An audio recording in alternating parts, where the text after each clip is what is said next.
If you're still struggling with any kinds of guitar chords, then this lesson is for you. Doesn't matter if you're playing acoustic guitar or electric guitar, this is gonna help immensely. There are 3 total tips in this lesson, and make sure you stay around for the third because I've never seen anyone teach it before. So tip number 1 goes especially for open chords, but it also works for all types of chords. What you're gonna do is you're gonna grab your capo. You might say, wait Daniel, the capo is cheating. The capo is absolutely not cheating. What we're gonna do is we're gonna let the capo help us a little bit. So the capo is gonna do 2 things for us. Number 1, it's gonna press down on the strings for us to help get that action a little bit lower. And number 2, we're gonna push up. I'm gonna say maybe the 5th fret capo. And now when you're at the 5th fret, so this is gonna help immensely for you to have the frets a little bit closer together. You might say, well, the capo is cheating. No, it is absolutely not. The capo is an amazing tool. And what we're gonna do is, as you get better at your chords, you're gonna work the capo back down until you work it all the way off, and you're great at playing your open chords in your open position like standard tuning. So for example, you might play an incredibly popular progression like C, G, A minor, F. And you work on that a little bit, trying to get all those chords. And as it's feeling good, then try and move that capo down a fret to the 4th fret. Same progression. Work on that for a little while. It might go a day or 2. Move it down again. 3rd fret. The frets are getting wider, so it's going to be a little bit more challenging. So don't feel like you have to move to a new capo every day, and keep track of it in like a practice log. Okay, so here's tip number 2.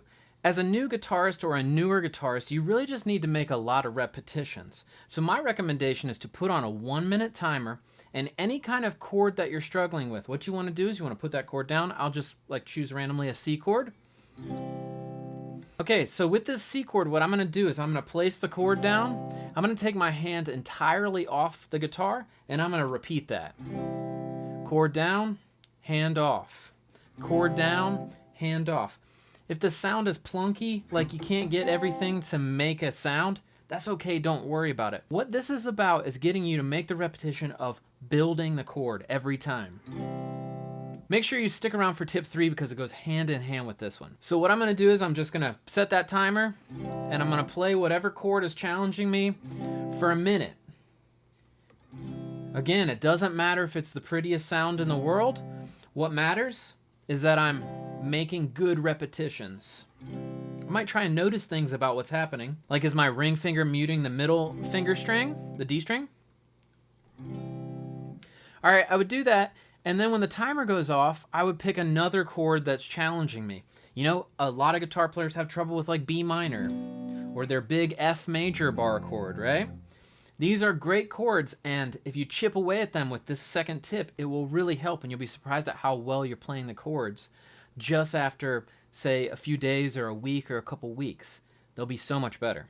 If you're digging the lesson so far, make sure you like, comment, and subscribe. Okay, here's the 3rd tip, and I've literally never ever seen anybody talk about this, but this is one of the most effective things to get my students playing chords better. So what most guitar players do when they're first learning chords is they put their most dominant finger, their index finger, down first, right? And so they'll put their fingers down in order from most dominant to least dominant.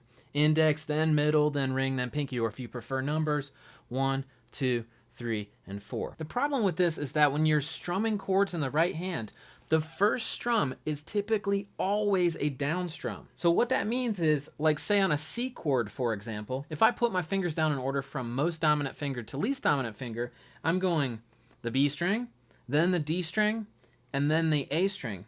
While my pick is going in the opposite direction, I'm going downstrokes. Okay, so what you want to do instead of doing it this way is you want to always think about the left hand fingers moving from thickest string to thinnest string. So what I mean by that is whatever is on the thickest string, you want to put that finger down first. So if we use C major, for example, I'm going to put my ring finger, my middle, and my index. Now, some of you more experienced players, you might be like, well, I just put them all down at the same time.